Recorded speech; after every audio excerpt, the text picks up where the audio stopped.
Hello, everybody. Welcome back to The Culture. I'm your hostess with the mostest, Miss Monet Ferguson, here with my amazing melanated panel. You guys look so great today. Go ahead and introduce yourselves. My name's Nadalia, and I'm back for episode 5. I'm Jerron Williams, and I'm back for another episode with you guys. Hi, my name is Sequoia. This is my second time on the show, and I'm excited. Perfect. You guys look great. You sound great. We just all this colors. Period. It's great. Period. So we got some heavy topics to talk about today. So the first one I just really want to dive into is marriage in the Black community. So I want to ask you guys, with seeing who your role models are and seeing who you have seen, would you guys get married? That's a great question. When I was younger, I thought I would, but now that I've gotten older and have dated and seen some people, the market, the economy is kind of low. Oh, okay. Yeah. So we'll see how it's looking within the next 10 to 12 years. But my parents have been married for 20-something years, so Black love's beautiful. Black family, healthy, great, melanated, excellent. Period. Yes. Period. I have to agree with that. Black love is beautiful. I mean, my parents have went through a divorce, and so that kind of affected my view on marriage as far as me wanting to get married. When I was a kid, yeah, that was something that I felt like I had to do. But as I've gotten older, if it's the right person, I'll do it. Mm-hmm. That's kind of where I'm at with it. Mm-hmm. Same. I feel like I'm not looking at it at my future at all. I don't want to get married as of right now. I know that it can change and it can happen if I meet somebody and fine, it's great. But I'd rather be a career woman. My parents they're separated and stuff right now, so that just affected marriage for me too. Yeah, I haven't seen my parents together in 15 years. What? And my mom hasn't really dated either outside of that. So but I've been planning my wedding since I was about 5 or 6 years old. Okay. Down to the neckline. So I would love to get married someday. But you guys kind of talked about your parents getting divorced and separated. Would you guys get a divorce if it ever came down to it? No. If I'm married, I will get a divorce, but I will never get married again. To me, it's one shot. One and done. Even if you got married young. I wouldn't get married young. Okay. I wouldn't. I try to avoid that. But for me, if I was to get a divorce, I would not get married again. Okay. I feel like for me, I would have to be with somebody for a minute and just get to know them and know the ins and outs of that person before I decide, okay, am I going to marry them? Because if I just jump into a marriage with somebody and I'm not prepared for what they have, that baggage that they carrying, it's a done deal. Yeah. I would say give it 2 tries. And after the second try, maybe marriage isn't for you. The third wedding, right. I wouldn't go for. Also, I don't really see myself getting married, like you said, more career focused. Yeah. You'd have to trap me. Right. I would have to get trapped. I'm not trapping. Right. Period. You would have to trap me. Please marry me. I think in the Black community, though, it's not really a requirement to get married. In other communities, especially Asian or Latino communities, you don't see them really bringing kids into the world without the marriage. But us, we do kind of do that without having to get married. So what do you guys think about that? Just I said before, I will credit part of the family breakdown in America to how we were brought here and how family separation was a thing since we've came to this country.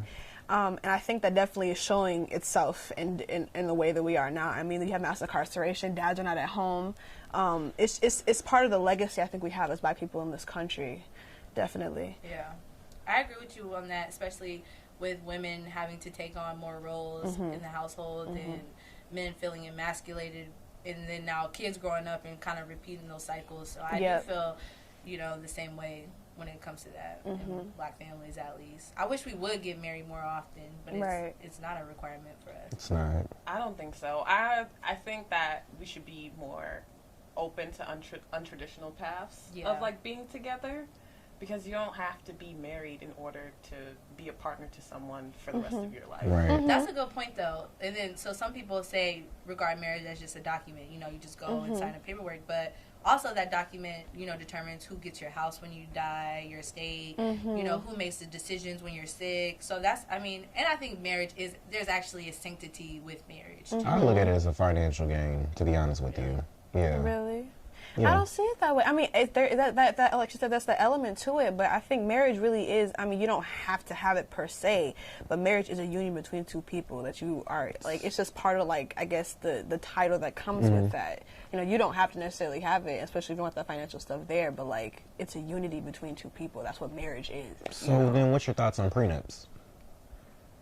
I believe in prenups. I mean, if I plan on being very successful, and period. I hope that we all plan on, and I just, you know, I should leave with what I came with. But whatever you have that you built together, you should split.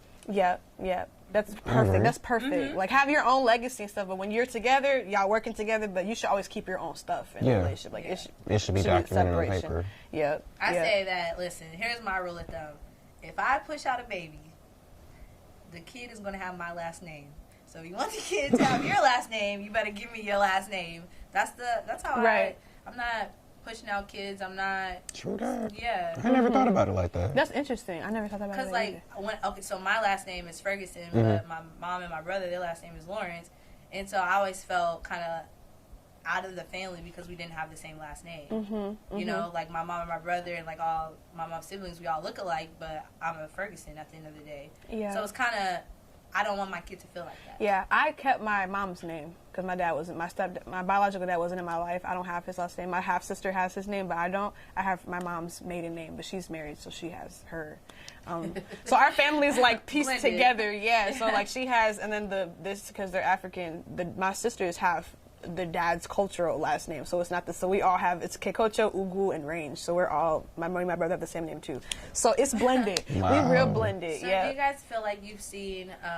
You talked about your parents; they've been married for a really long time. So you guys have you guys seen positive marriages? Because I don't feel like I've seen a lot of positive marriages.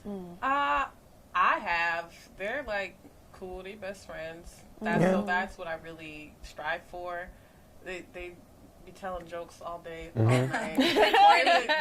They're pretty corny, so that's what I strive for. Yeah, that's cool. I mean, with every marriage, there's a dysfunction somewhere. So I think there's no such thing as a perfect love or perfect marriage whatsoever. So, I mean, as long as the two people are honest with each other and honest with how they feel, I feel like they'll be good. I think a lot of it comes to with just older generations and even our parents' generation just being honest with us about the things that they go through. So this was a great topic, you guys, and I really appreciate all you guys' input. So when we come back, we're going to talk about something a little bit deeper. So kind of piggybacking off of this conversation. So you guys don't want to switch the channel. So. They say put the guns down when we did, and they started gunning us down. I don't understand. When you adopt a shelter pet, you discover all the things that make them unique. And your mother.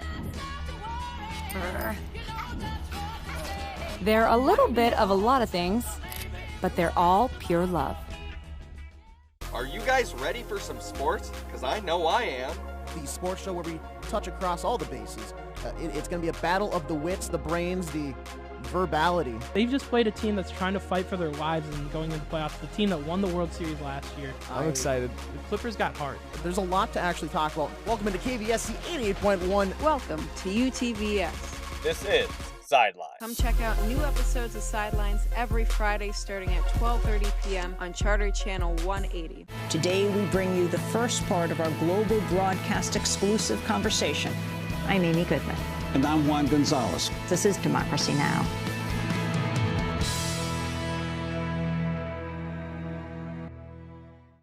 I'm Colonel Matt Langer, Chief of the Minnesota State Patrol. Hands-free is the law in Minnesota. That means drivers cannot hold their phone while driving. The law will help protect innocent drivers like Megan Geltz. Megan's car crash happened on February 29th, 2016.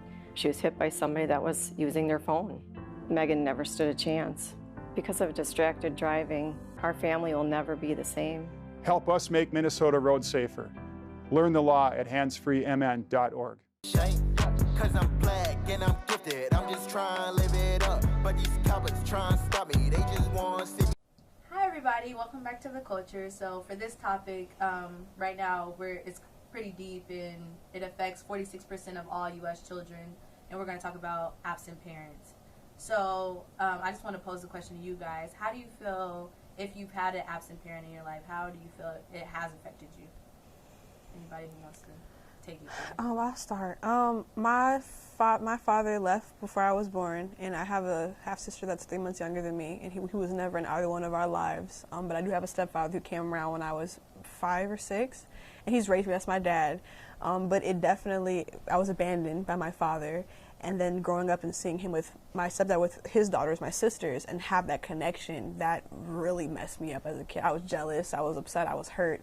I didn't feel like I was worth anything. Why would my dad leave me? All those kind of things. It really, really does damage your self-esteem and how you see life, really. Yeah, for sure. I can relate to that. Yeah.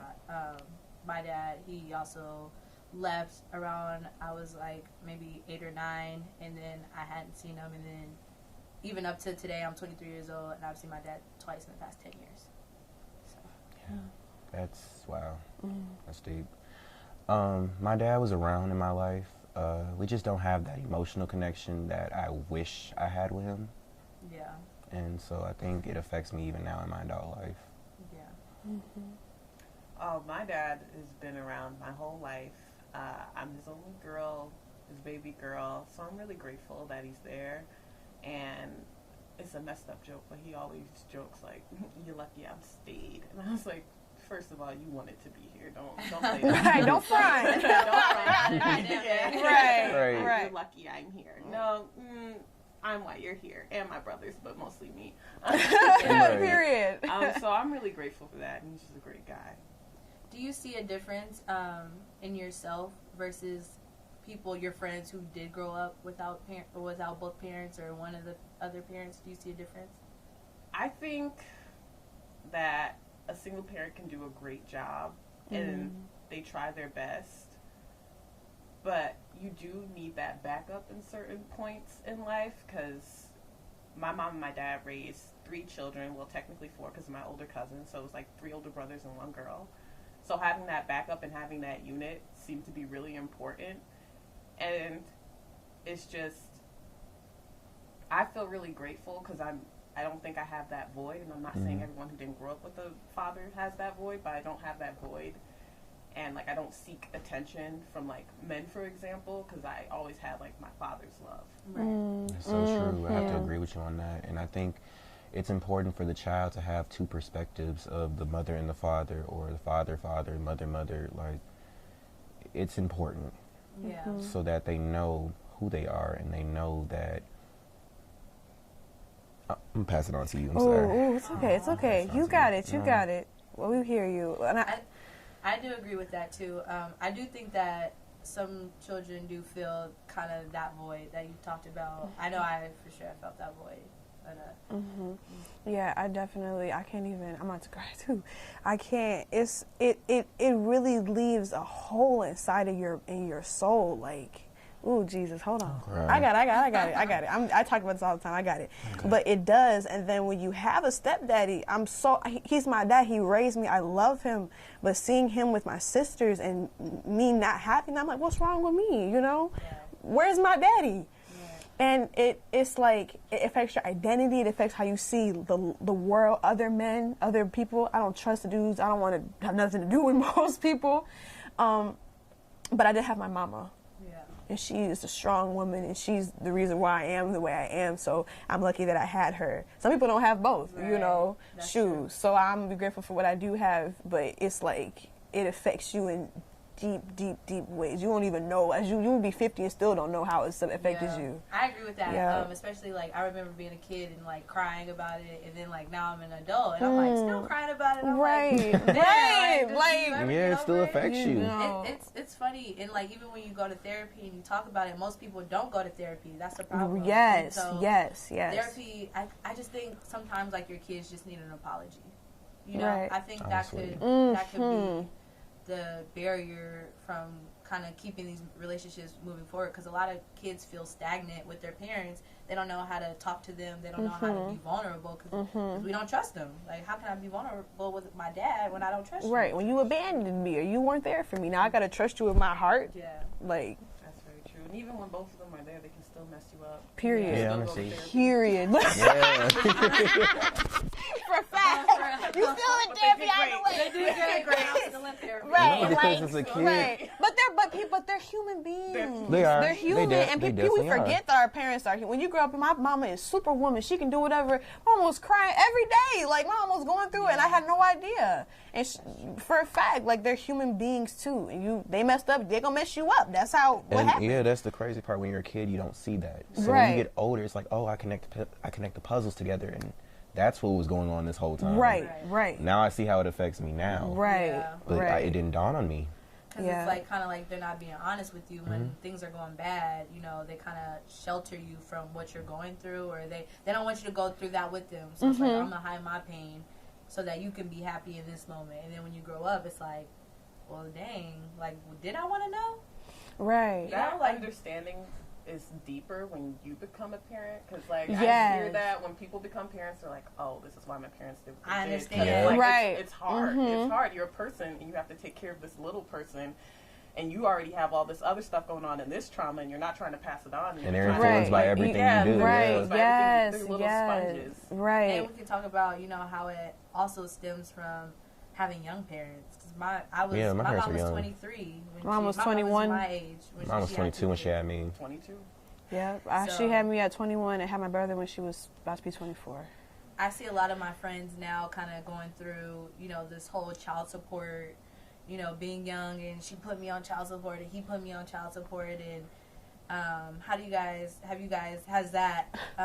seen that kind of fight in your lives with your parents? I've seen that, not with my parents, but I've just seen that with my uncle and his baby mother. My family has taken good care of her, paid for her house, and let me stop. I'm getting too deep into that. Oh, yes. Yeah. But pretty much, they're going through a situation. Yeah. And it's kind of messed up because he does take care of his kids, and we do a lot for them, my little cousins. So I just don't see why there's a need to even put him on child support. Yeah. And I think, but with that, you know, when women do try to get child care assistance from the government, it's like you have to put the father on child support, or you have to put the other person on child support in order to get those benefits. Same with welfare. Like it is affected, how much you get is affected by who's in the house. So They're not together, but the thing is this: why are you waiting until the kids are older? These kids are not babies no more. Right. One of the oldest is about to be a teenager. Right. Yeah, my dad never paid child support. I don't know how much he owe. He ain't paid. He ain't paid in a long time. And I'm grown now. I'm pretty sure I can have a house, school, and a car paid for. Child support payments, Period. But, we won't go there. Look. Period. Yeah. So this was deep. I'm happy y'all kept it together, you know, for everybody. Yeah. So Right. The next topic is going to be a lot lighter. You know, people are checking their rosters and switching teams, and I'm not talking about fantasy sports, so find out what we're going to talk about coming up. I ain't trying to make the news today, so let me listen up. Follow your instructions. If you have a story idea or see news happening, call our news tip line at 320-308-UTVS or visit our website at utvsnews.com.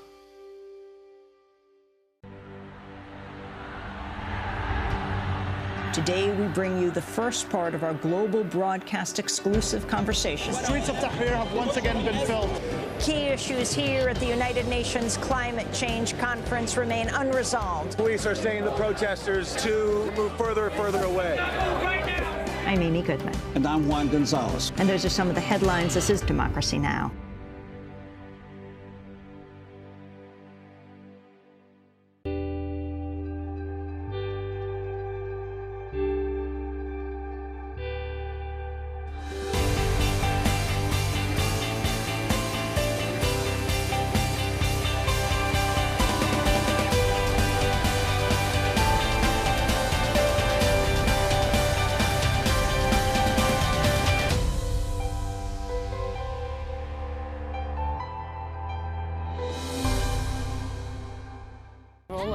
When you adopt a shelter pet, you discover all the things that make them unique. And your mother. They're a little bit of a lot of things, but they're all pure love. Damn shining, got no dust that's why you mad. Brush me up, why you mad? Brush me up, you don't wanna sit me up. Cause I'm in that belly truck, you pull me over just because. And you. Hi everybody, welcome back for our final vlog. It was just been crazy on this couch this Man, week. it has. I'm going home to cry today. So. I know. Child. Cold outside. Ooh. Yeah. Getting to that season. You already know what time it is. What are we talking about? Cuffing season. Cuffing season. My Jesus. Cuffing season. So who wants to explain for the people who are not social media savvy what cuffing season is? Well, what would you say cuffing season is? We scouting out for the next one to cuff, to be with me. So cuffing season is like not an official boyfriend-girlfriend relationship, but somebody to keep you warm in the wintertime. Oh. It's Minnesota, it gets real cold. It's just dating, basically. It's just dating. It's just dating. You finding the one. And you looking for what you want. So when is so I know you scout. There's a scouting process. There's recruitment letters. Tryouts. Playoffs. So when does cuffing season official? Like when do you need to have your bae? When's the time? Like your bae Valentine's Day. Yo, bae lockdown. Okay, bae lockdown. I think like early November. So like coming up. It's like quick. Maybe in like 3 weeks. Like, okay. You can still be trying out. Some people are still on the bench. You're like trying to figure out your team, but you need your like VIP #1 player. You should know who your MVP is. MVP by October. You should have an idea. But November you got to pick one. Oh. So. And y'all got to be linked by Valentine's Day. Yes, for sure. Yeah. You always have to have a date on Definitely. Valentine's Day. Disagree? You have to. You can break up with them before Valentine's Day. Or you can be single. Who wants to be miserable during Valentine's Day? Like, it's supposed to be about love. Or you can be single the whole time. Like, see, that's an option. So, okay, who here has a roster right now? Anybody have a roster? Who's on a roster? I don't know about that. I think I might be on. I feel like I might be, yeah. I'm uncomfortable. This y'all. I'm over here. Okay. She said I'm watching the cuffing I think season. for sure I might be on 2 people's roster. I'm not trying to. Give trying to be uncomfortable. I'm uncomfortable. What's the initials? I want my DMs to be closed. Give us some initials. DM, my account is private. They're not. I'm playing. They're No, my account is private. It's private. It's private. No, it's locked. Oh my goodness. So okay. So I'm speaking into. I'm somebody who believes in speaking things into existence. Mm-hmm. So I've been saying I'm getting cuffed this fall. I don't think I'm on any rosters right now, and I don't have a roster. Have faith in yourself. Speak it, sis. I'm trying to speak it. I see people taking each other on pumpkin spice latte dates, and I have yet to have a pumpkin spice latte date. You know what? Cherish the time that you are single, because this is your time to work on yourself and become the best you. Like, that's what we do. I feel like we really just want to rush into relationships because we see it on social media and we get influenced by it, and we think, oh, why? What am I missing out on? But you don't want to deal with the problems when you get into the relationship. So it's just like, might as well just be single. Yeah. The thing about cuffing season is it doesn't last, because you break up with somebody as soon as the sun comes out. Like, you know what I'm saying? I want it to last. This is a season. It's a season. This is not a full-on relationship. We know what this is. It's cold outside. As soon as it's not snowing, it's for 8 months here. So then, as soon as the sun comes out, we single. Would you consider it lust or love? Lust. Oh, okay. At least you know what it is. At least you know what it is. It's cold outside. My bed is inside.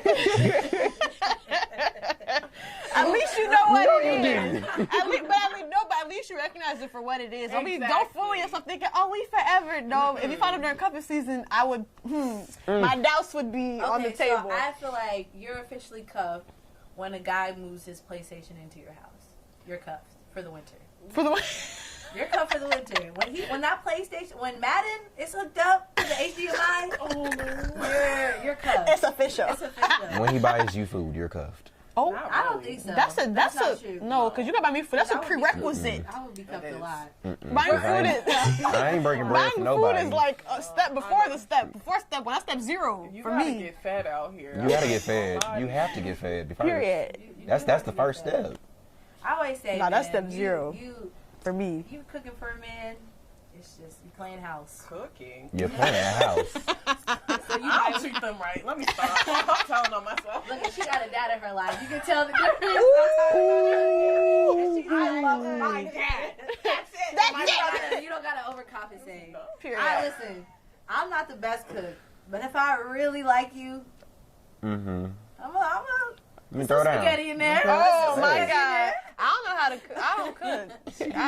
You want some Stouffer, some TV? I'll make you some macaroni and chicken off the box. Spouse, or I guess, well, if you're cuffing, if it's just cuffing, it's so difficult because it's not long term. You know? Yeah, I'm only looking for Get it. this cup of noodles and move along. Right. Good game. Yeah. Man, but okay, so do y'all feel like cuffing season is just our generation kind of thing, or do you think our parents partook in cuffing season? They probably did, but they had different terminology, different ways of looking at it. And different expectations. Every and generation stuff. had their thing. Yeah. Like, am I a product of cuffing season, or did y'all really love each other? You know? I mean, oh, I was made in Florida. Mine wasn't so even cuffing season. That was it was in August, so it wasn't cuffing season. It was hot outside. It was hot. That's post Wait, I was born in March though. So what's that? What season is that? That's summer. No, I didn't say. Oh, that's not. That's. I'm saying like when did you? Her parents got together. Oh, when they made you? That's summer. That's summertime. Oh, yep. Summertime. You was born in March. So your parents had a hot girl summer. Ooh. My mama gonna say, "Girl, why you talking about me like that on this show?" For real. So are we partaking in cuffing season this year? No. No. It's like I'm in and out a little bit. Like, I ain't on no I put my foot in the rosters. water, pull it out. Put my foot in the water, pull it out. I ain't on no just rosters. depends. I don't even know what. I don't even know. No, I'm uncomfortable. I'm gonna say no, but probably yes. Probably yes. Yeah. It's just I'm the announcer. I oversee the cuffing. I be watching the cuffing. You know, I'll report on dabble it. in a little bit. I report on the cuffing. Y'all are crazy. If the price is right, I just might. Oh, you look expensive. Look, I mean with this chain. Because look at how look at this chain. You know, look at these. Look at the length. Just come on. It's a snatch. Slide my DMs after this. Slide my DM. All right, everybody. We had a great show. We had fun, hanging out with you guys. I hope you guys got to see, a different side of us today. So we really appreciate it, and we'll see you again next week. Bye.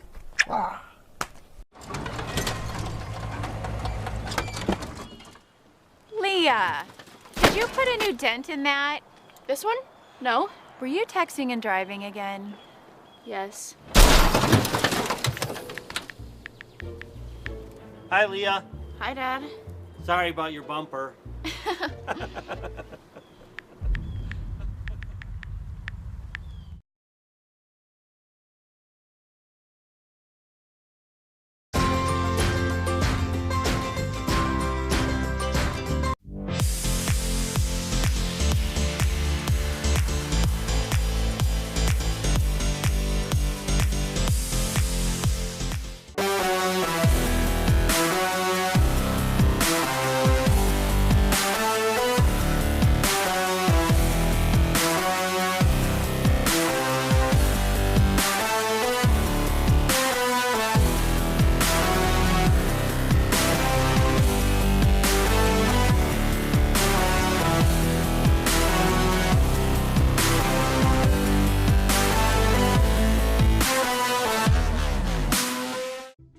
Nobody likes an awkward silence. You can actually use it for something good.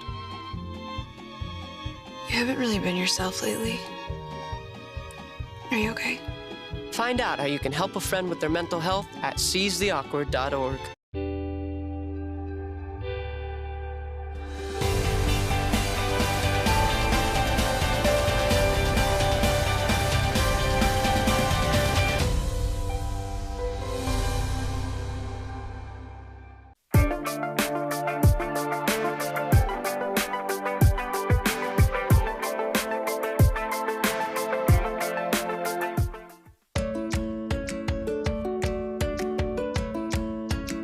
Coming up tonight on UTVS Week in Review. Apparently there has been a lot of big news in the entertainment world. You guys, what's going on?